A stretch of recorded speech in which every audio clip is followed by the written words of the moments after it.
खुलुमबाय आं सिबिरानि ब्रह्म आंनि sbbodonews चेनेलाव नोंथांमोनखौ गासैखौबो बरायनाय थाबाय। नोंथांमोननि थाखाय आं गोदान मोनसे भिडिअ लानानै फैबावबाय। अन्नानै भिडिअखौ जोबजासे नायलांदो। ससियेल मिडियायाव भाइरेल जानाय बड'फा उपेन्द्रनाथ ब्रह्म बिथांनि मुसुखाखौ बाल्थिङाव फज'नानै दोननाय सावगारिनि सायाव नाग्रिजुलि दख'रा एबसुनि आफादगिरि बिथाङा खेंफोरथि होदों। नाग्रिजुलि दख'रा एबसुनि आफादगिरि बिथाङा बे भाइरेल जानाय सावगारिनि सायाव दुखु मोननाय फोरमायनायजों लोगोसे बे सावगारिया बड'फा उपेन्द्रनाथ ब्रह्म बिथांखौ साजायनायनि सिगां फसंनानै दोनथ'नायनि सावगारिसोमोन होननानै खेंफोरथि होदों।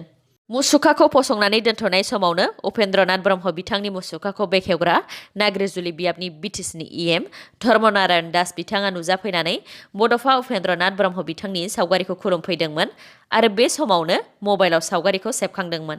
बे सावगारिखौनो ससियेल मिडियायाव बायदि खोथा बुंनानै फोसावदों। जाहोन मिथियालासे बड'फा उपेन्द्रनाथ ब्रह्म बिथांनि सावगारिखौ ससियेल मिडियायाव भाइरेल खालामनाया गोरोन्थि जादों होननानै बुंथिनायजों लोगोसे बे खोथाया दुखुनांथाव जादों होननानै बुंथिदों नाग्रिजुलि दख'रा एबसुनि आफादगिरि बिथाङा। ससियेल मिडियायाव भाइरेल खालामनायनि हेंथायै बिथाङा जि रिएक्शन होदों बेखौ लानानै आरोबाव गाज्रियै लांबावोब्ला आयेननि राहा लानाय जागोन होननानैबो बुंथिदों बिथाङा। भारत सरकारा आदिबासिफोरनो ST होयोब्ला BTC सोरखारनिफ्राय जेबो हेंथा गैया बे खोथाखौ बुंथिदों गबिन्द चन्द्र बसुमतारी बिथाङा। क'क्राझार जिल्लानि गसाइगाव महकुमानि सिङाव थानाय बदियागुरिनि खान्दानापारायाव आदिबासिनि मोनबा आफादनि बानजायनायाव सानथामनि हाबाफारि लानानै खुंजानाय 6 खानुनि मुंख्लं सान फालिनाय हाबाफारिया जोबनानै थांबाय। बे हाबाफारियाव गाहाय आलासि महरै बाहागो लादोंमोन BTCनि लेङाइ गाहाय मावफुं सोद्रोमा गबिन्द चन्द्र बसुमतारी आरो सायख'जानाय MCLA उइलसन हाजदा बिथां। बे मेलाव बाहागो लानानै बिथां गबिन्द चन्द्र बसुमतारी बिथाङा आदिबासिफोरनो ST होनायनि सायाव बुंथिदों दि आदिबासिफोरा भारतनि दाब दाब जायगायाव ST बिमुं मोनदों नाथाय आसामावल' ST मोननो हायाखै। आदिबासिफोरा आसामाव ST मोननो हायैया जोबोद दुखुनांथाव होननानै बुंथिनायजों लोगोसे भारत सरकारा आदिबासिफोरनो ST होयोब्ला BTC सोरखारहा जेबो हेंथा गैया होननानै बुंथिदों लेङाइ गाहाय मावफुं सोद्रोमा गबिन्द चन्द्र बसुमतारी बिथाङा। आयेन बेरेखा दंफां रोगानाय गंसे ट्रेक्टरा सासे लाइमोनखौ सौख्रांनानै जिउ फोजोबदों। बे जाथाया चिरां जिल्ला बेंटल आउटपस्टनि बेन्दोङाव थानाय फाथाबारि गामियाव जादों। जिउ गोमानाय लाइमोननि मुङा जैथुनपारा गामिनि सुशान्त नार्जारी। आयेन बेरेखा हाग्रानिफ्राय दंफां थुख्रा लानानै गोख्रै खारबोनाय ट्रेक्टरा गोख्रैथिखौ कन्ट्रल खालामनो हायैयाव लामा जिङाव बाइक दोनथ'नानै गसंनानै थानाय सुशान्त नार्जारीखौ सौख्रांलांदों आरो ट्रेक्टराबो बेलथायदों। बे जाथायावनो सुशान्त नार्जारीनि जिउआ खहा जादों। बे जाथायनि सायाव ओनसोलनि आरो जिउ गोमानाय सुशान्त नार्जारीनि बिदाया दुखु मोननाय फोरमायदों आरो बुंथिदों दि आयेन बेरेखा बेफोर दंफांफोरखौ दागगारि आरो देवस्रि हाग्रानिफ्राय लाबोयो आरो बे आयेन बेरेखायै लाबोनाय दंफांफोरखौ बारहोनो थाखाय जयपुर आउटपस्टनि IC फुकन आलीआ रां लायो आरो बेनि अनगायैबो बे ओनसोलनिनो रेन्जार आरो माखासे IC फोराबो बे आयेन बेरेखायै दंफां बारहोनायाव आखाइ दङ। बेबायदि आयेन बेरेखा दंफां बारहोनाया गोलाव समनिफ्रायनो सोलिबोबाय थादों होननानै अजद दैखांदों ओनसोलनि सुबुंफोरा। बे जाथायाव जायनि आखाइ दङ बेनि सायाव गोख्रों राहा लानो थाखाय रायजोफोरा दाबि खालामदों आरो जिउ गोमानायनि न'खरनो अनसुंथाइ होनो थाखाय सोरखारनिसिम खावलायदों। मख'नो गोनांदि जाथाय जानाय जायगायाव हाग्रा बिफाननि EM बिआर फेरेंगा बिथाङाबो नुजाहैदों आरो ओनसोलनि IC फोरखौ ट्रेन्सफार हरनायजों लोगोसे आयेननि राहा लानाय जागोन होननानैबो बुंथिदों। ओनसोलनि सुबुंफोरा बुंथिनाय बायदिब्ला ट्रेक्टरनि बिगोमाया सुदेमपारा गामिनि अनसाय दैमारी जायखौ अरगा होननानैबो मिथिनाय जायो। आसाम बिधानसभा बिसायख'थिनि अक्ट' फोसावाखैब्लाबो आसामाव बिसायख'थिनि बारा बारहांबाय। 28 नं गसाइगाव समस्तिनिफ्राय BJPनि बिजाथियानो देरहासारगोन आरो मन्थ्रि बानायगोन होननानै बुंथिदों 3 नं श्रीरामपुर बियाबनि MCLA सजल कुमार सिंह बिथाङा।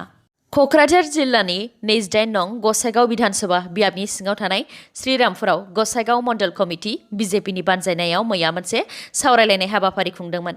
बे मेलाव थांनाय BTC बिसायख'थियाव कंग्रेस दोलोनि जानानै देरहासार जानानै BJPआव हाबफैनाय 3 नं श्रीरामपुर बियाबनि MCLA सजल कुमार सिंह आरो BJPनि गोबां दैदेनगिरि आरो BJP दोलोखौ मोजां मोनग्रा गोबां रायजो राजाफोरा बाहागो लादोंमोन। बे हाबाफारिनिफ्रायनो बिथां सजला बे खोथाखौ बुंथिदों। बेनि अनगायैबो 4 नं जमदुवार बियाबावबो मैया BJP हान्जाया हाबनाय हाबाफारि खुंदोंमोन। बे हाबाफारियाव EM रेवरेवा नार्जारी बिथांजों लोगोसे गाहाय आलासि महरै बाहागो लादोंमोन बिश्वजित दैमारी बिथाङा। बे हाबनाय हाबाफारिनिफ्राय गसाइगाव समस्तिनिफ्राय बिजेपि हान्जायानो बिसायख'थियाव देरहासारनो हागोन होननानै बुंथिनायजों लोगोसे मैयानि बे हाबनाय हाबाफारियाव सा 6,000निबो बारा सुबुंफोरा बिजेपियाव हाबफैदों होननानै बुंथिदों बिथां रेवरेवा नार्जिहारिया। बेराफारसेथिं बे हाबनाय हाबाफारिजों लोब्बा लाखिनानैनो 4 नं जमदुवार बियाबनि सिङाव थानाय गसाइगाव जिल्ला BSU आरो इउथ BPFआ जथायै BPF हान्जाखौ थगायलांनायनि दायाव EM रेवरेवा नार्जिहारि बिथांनि मुसुखा बानायनानै सावदों। भिडिअखौ जोबजासिम नायलांदो लोगोसे नोंथाङा दासिमबो आंनि चेनेलखौ साबस्क्राइब खालामाखैबा अन्नानै साबस्क्राइब खालामदो लोगोसे बेल आइकनखौबो क्लिक खालामदो जाहाथे गोदान भिडिअ लानानै आं फैयोबा नोंथांनाव सिगांग्रो नटिफिकेसन सौहैयो। नंखाय भारतनि रांनि बिलाइखौ बांलादेशनिफ्राय लाबोनानै भारतनि हाथायाव रानफैनायनि दायाव NIA नि स्पेसियेल कर्टआ सानैखौ जेल जानायनि साजा फोसावबाय। दायनिगिरि सानैनि मुङा रिंकु आरो रेहमान सानैबो वेस्ट बेंगल मालदा जिल्लानि। NIA नि स्पेसियेल कर्टआ दायनिगिरिनि हेंथायै 5 बोसोर जेल जानायनि साजा फोसावनायजों लोगोसे सासेयाव 34,000 रांनि जुरिमानाबो फोनांदों। थांनाय 2015 मायथाइनि मे दानाव बारखा दालि मुंनि सासे मानसिनिफ्राय गासै 64,65,000 नंखाय रांनि बिलाइ हमनो हादोंमोन। बे केसआव NIA आ सा 10खौ हमदोंमोन जायनि मादाव सा 8खौ सिगाङावनो जेलाव दैथायहरनाय जाखाबायमोन आरो दा सानै दायनिगिरि बावखौ जेलाव दैथायहरबाय। आसामनि विधानसभा बिसायख'थिया खाथिनिफ्राय खाथि सौफैनाय लोगो लोगोनो बिजेपि दोलोनि फोसावदिंनाय हाबाफारिया गोख्रोंनिफ्राय गोख्रोंसिन जानायखौ नुनो मोन्दों। साननैसो सिगां मिरु नखर मन्थ्रि अमित शाहआ आसामाव फैखांनायनि उनाव फिन 22 फेब्रुवारि खालारखालि आसाम दावबायफैगोन हादरनि गिबि मन्थ्रि नरेन्द्र मदि बिथाङा। 22 फेब्रुवारि खालि बे दावबायनायाव गिबि मन्थ्रि नरेन्द्र मदि बिथाङा आसामनि माजुलि आरो धेमाजि जिल्लानि सिला फोथाराव मोननै सुबुं गौमायाव बाहागो लाफैगोन। बे सानखालिनो प्राइम मिनिस्टार नरेन्द्र मदि बिथाङा ब्रह्मपुत्र दैमानि सायाव जरहाट माजुलिनि गेजेराव लुफुंनो गोनां दालांनि अन्थाइ खाम्फा गायसननायखौ बेखेवगोन। बेनि अनगायैबो कंग्रेसनि दैदेनगिरि राहुल गान्धी बिथाङाबो आसाम विधानसभा बिसायख'थिनि थाखाय दिनै शिबसागराव फैनानै फोसावदिं मेल खुंगोन। बेनि सिगां राहुल गान्धी बिथाङा आसामनि बारग' चिफ मिनिस्टार तरुण गगৈ बिथांखौ जोबथा बिदाय होनो थाखाय आसामाव दावबायफैदोंमोन। काजिरङानि हाग्रा बिफानाव मावग्रा सासे मावथिया आर्मिनि गारिजों सौदावनानै जिउ खहा जादों। बे जाथाया कलियाबरनि रंगालु ओनसोलाव जादों। काजिरङायाव मावग्रा मावथिनि मुङा जुएल सिंह टेरन। बिथाङा सेकेन्ड आसाम फरेस्ट प्रटेक्शन फर्सनि सासे सोद्रोमामोन।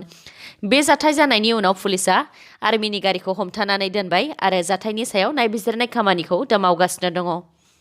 साननैसो सिगां कंग्रेस राजखान्थि हान्जाया बिजेपि राजखान्थि हान्जानि बेरेखायै आसाम विधानसभा बिसायख'थिखौ नोजोर होनानै आसामखौ रैखा खालामनि फै मुंनि मोनसे केम्पेइन बेखेवदोंमोन।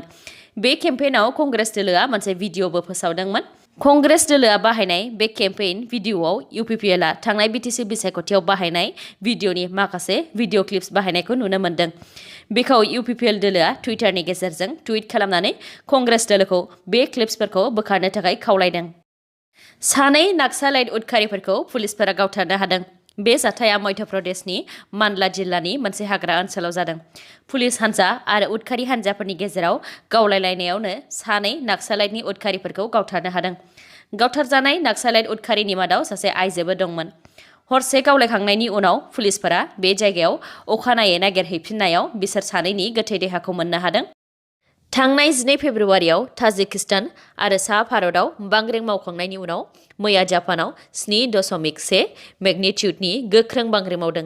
बे बांग्रिंआ जापाननि फुकुशिमा आरो मियागि ओनसोलनि मोनाबिलिनि 7:37 रिंगायाव जादों। बेनि एपिसेन्टारआ जापाननि टकिय'नि 306 किल'मिटार सा-सानजायाव जादों। बे जाथायजों दासिम खहा जानाय एबा जिउ गोमानायनि जेबो खौरां मोनथ'नाय जायाखै। जायनाखि बांग्रिंआ 7.1 मेगनिट्युडजों गोख्रोङैनो जादों। खहा जानायनि रिपर्टखौ उनावसो मोननो हागौ। इन्डियान सुपार लिग ISLआव मैया चेन्नाइयन आरो ग'वानि गेजेराव फुटबल गेलेनाया जादोंमोन जेराव चेन्नाइयन आरो ग'वायाबो गलनै गलखौ सोनो हादों। दिनै नर्थ इस्ट इउनाइटेड आरो उडिशानि गेजेराव बेलासिनि 5 रिंगानिफ्राय फुटबल गेलेनाया जागोन। बेनि अनगायैबो दिनैनो एटिके महन आरो जामशेदपुरनि गेजेराव बेलासिनि 7:30 रिंगानिफ्राय फुटबल गेलेनाया जागोन। दासान्दि टेबोलनि फारियाव दङ सेथियाव मुम्बाइ सिटी, नैथियाव एटिके महन, थामथियाव ग'वा, ब्रैथियाव हायद्राबाद, बाथियाव नर्थ इस्ट इउनाइटेड। दिनैनि भिडिअआ एसेनोसै। गाबोन आरो गोदान भिडिअजों लोगो मोनफिनबावगोन। नोंथाङा दासिमबो आंनि चेनेलखौ साबस्क्राइब खालामाखैबा अन्नानै साबस्क्राइब खालामदो। लोगोसे लाइक, कमेन्ट आरो शेयार खालामनो दाबाव। गोजोन्थों।